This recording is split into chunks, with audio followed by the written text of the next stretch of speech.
Welcome to Tech News Briefing. It's Thursday, October 19th.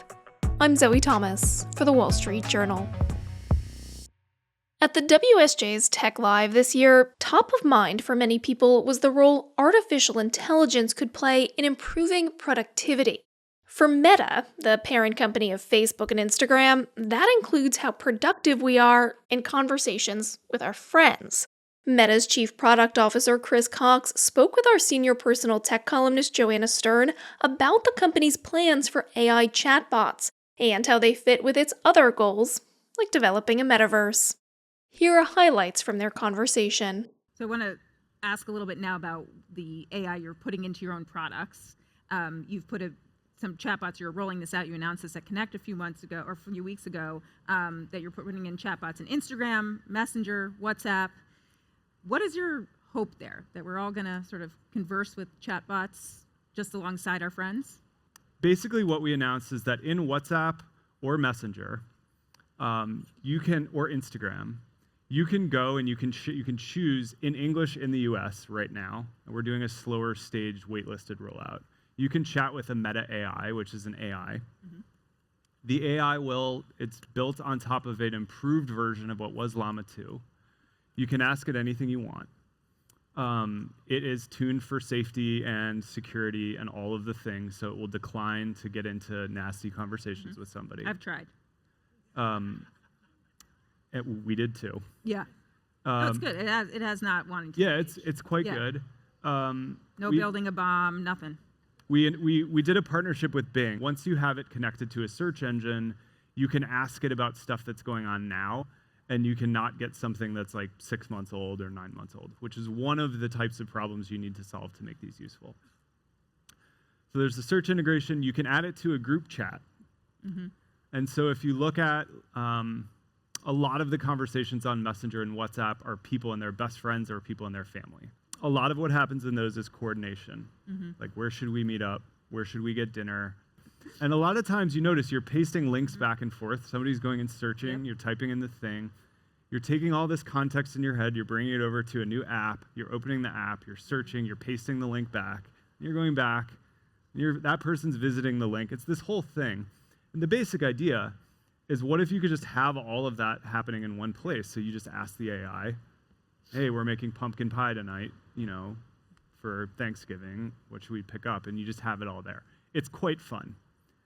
And it's quite useful.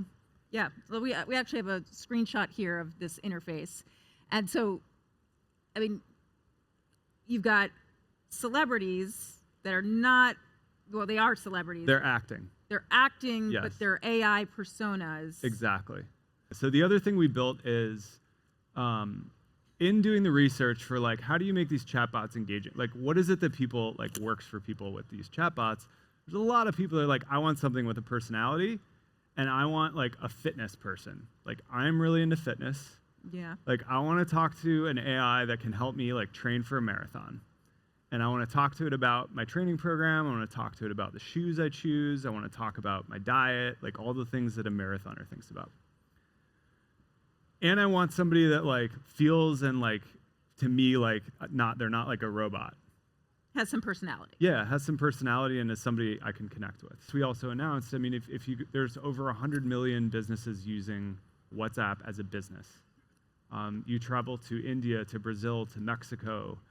You talk to folks on the ground, and you're very likely to stumble into a hairstylist who's like, yeah, WhatsApp is how I do everything. And so there's a huge, huge demand from businesses for better tools to help them reach the people that care to find them, and then also to coordinate with them to answer basic questions, et cetera. Well, I'm going to combine the AI and metaverse thoughts here, because one of the things that you guys showed at Connect was this sort of a demo, but in the future, put on our headsets and we'll see AI holograms that could help us there. And it sort of strikes me as both you've got work on AI, you've got work on metaverse and headsets that are not the most social of human interaction, which is different than how Meta started, which is all about connecting us through all of these apps. What is the future message of Meta? Well, there's a couple things going on there. The first would be that a lot of already VR, a huge amount of the time spent in the top categories are around social experiences. And so this is something we weren't sure exactly how it was going to play out, but if you look at what's happening in VR, a lot of it is people hanging out with their friends. Like what, talking in games, avatars. Yeah, it's Horizons. a lot of what gaming is. Yep. Is people hanging out with their friends, and they're in an experience, they're in a world, they're in a story. The stories are often just as thoughtfully and carefully designed as a film. So a lot of what you get when you have a character in a game that's not, it's called an NPC, is it's a part of the story. And they're a part of the story that is written and scripted and is a very important part of the gameplay. The idea that instead of an NPC in the future that says the same thing every time you play, you could have something that's responsive to the situation, I think that's probably going to happen. I also think the idea that, like, my sister and I are doing Supernatural together, which is a fitness experience, we can have a trainer there.